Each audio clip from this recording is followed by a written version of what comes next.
I believe that every movie adheres to the 29-point story structure. No matter if the writer outlines first or dives in blind, the end product follows the same 29 beats.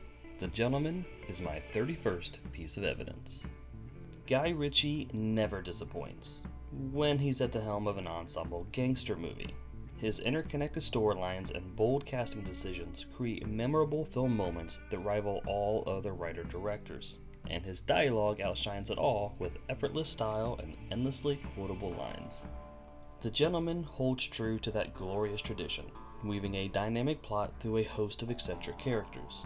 The mystery deepens and unravels, the actors dive enthusiastically into their roles, and the camera work, no, the camera play, feels like the audience are actually participants. And the whole thing is made possible by holding to the 29-point story structure with a death grip. Let's begin. A tight focus on the core elements of the protagonist's personality, inner conflict, and situation. Mickey's startling introduction as a man of grace and poise and lurking danger. Then Fletcher helpfully explains his and Ray's respective professions. Where, why, and how the protagonist exists in their world, with a focus on why they don't quite fit in. Fletcher spins a tale about Mickey's rise to power and the affluent elbow rubbers he's since surrounded himself, with a nod to the competition. A singular event that's never happened before, and is destined to lead the characters away from their status quo. Mickey snubs Big Dave in the presence of the affluent elbow rubbers, and creates a powerful enemy. An examination of what's different in light of the something new, what's the same in spite of it in relation to the status quo. The mystery of Mickey's secret infrastructure is revealed, as is the reason why Fletcher asks for $20 million. The discovery that things are less than ideal, or an exploration of how badly things are. Dry Eye enters the story with his own agenda and racket, while Fletcher informs us of Roz's volatility in Mickey's succinct world. Characters dedicate their effort to a specified goal, which is smaller in scope than the primary objective of the third act. Fletcher forces Ray to settle in and listen to a long-winded mystery, and Dry Eye signals his intent to acquire Mickey's ganja infrastructure. A brief checklist of the story elements needed for the second act. The subtlety and nuance of conversation, Fletcher's brand of storytelling, the egos and ambitions of London's interconnected drug trade, and the consequences of ultimatums from powerful players. The singular event that launches the characters into the wild jungle of the second act, also called an oh shit moment. One of Mickey's ganja farms is raided. Oh shit. Characters must learn all new rules and expectations distinct to this adventure. Coach is revealed as the master splinter to this band of tweaked up mooching ninja toddlers, while Mickey is shown the music video version of a middle finger that found its way to YouTube. Characters showcase their ability to grow in the areas this adventure requires, typically through external means. Mickey's cleanup tour finds Matthew still optimistic about the purchase. Then he rededicates money and manpower to relocate his ganja infrastructure.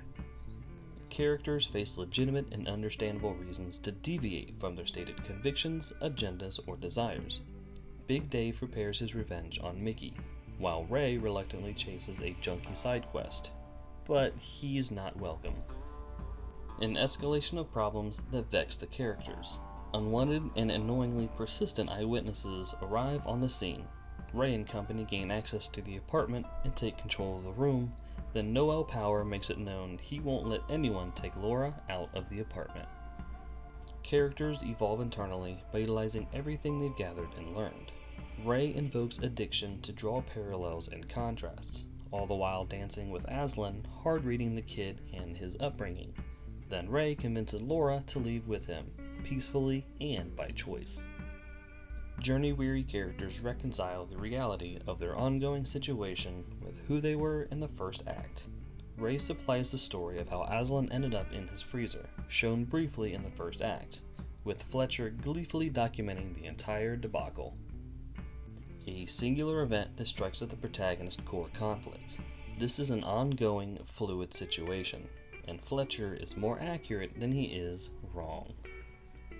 Characters find needed answers for both external and internal conflicts. Coach pushes for a lead in his region of the mystery and finds out that Mickey is the victim.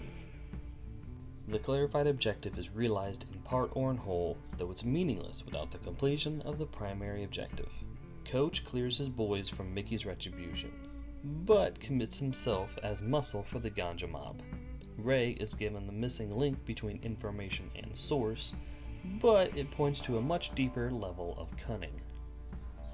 An existential conflict that wounds the character's sense of self, worldly identity, or their journey. Mickey confronts Lord George and dances in conversation. Then he puts his drug trade colleague in his place, but leaves him alive to make amends. An undeniable win for the protagonist, typically in direct connection to the Rebirth. Mickey creates a rift between the dragons, and Fletcher reveals to Ray a critical connection in the greater conspiracy. A grand loss directly connected to the character's newfound inability to quit the journey. The deal with Matthew appears to be off, and Dry Eye appears to be swooping in for a hostile takeover. A thematic freefall, tied directly to the heavy price. The opening scene is revealed to play out much different than we were led to believe. Fletcher's surveillance proves as omnipotent as the storytelling, and Mickey races to save Roz. A singular event that robs the protagonist of seemingly any chance of success. Mickey and Ray are sideswiped by a bus, and their car thrown all around London. Characters cannot return to their starting personas, and must turn to face the primary objective. While Roz holds off Dry Eye and his goons, Mickey battles through a universe of pain and shock and races to her rescue. Fletcher assures Ray that this blackmail scheme of his is properly constructed and insured. Characters move towards the climax while utilizing the major swings and sneaky misdirections of the story. Fletcher reveals to Ray the full breadth of his knowledge of the situation and his price tag. Then Ray reveals to us that, once again, he's ahead of the curve, and the ninja toddlers are deployed again. The final confrontation between the protagonist and the antagonistic force. Coach helps Ray nullify the blackmail insurance being held over Mickey's head, while Matthew gets down to the brass tacks of the Ganja Empire's newly soiled worth, and Mickey corners him in a conspiratorial lie. The singular event where the protagonist finally confronts their place in the status quo. Mickey takes a fortune and a pound of flesh from his rival, magically turning a clever loss into a savage victory. The direct aftermath of the climax. Ray and Coach reveal their turntabling of Fletcher's blackmail, who frantically negotiates for his life with yet more information. The consequences of the climax in relation to other characters and the status quo. Fletcher reveals the Aslan-Russian twist in the whole affair, neatly resolved by Coach and his boys, and the screenplay finds its way to a pitch meeting. E-type focus on the protagonist contrasted from the opening. Ray ties off the final loose end of the conspiracy, and Mickey finally gets his date night. And there you have it, my 31st example to support my argument that all movies follow the exact same story structure, regardless of how the writer approaches their craft. The gentleman utilizes each sequence to build and redirect the narrative of its mystery, and thus constructs a cinematic adventure upon a perfect reliance to the 29-point story structure. But does this off-kilter shoot-'em-up follow the same plot beats as a slow-burn character drama that pits one cabbie against his most terrifying fare ever? Yes. Yes, it arguably does. Next on my docket, Collateral.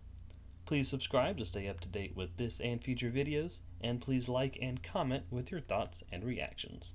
I'll talk at you next time.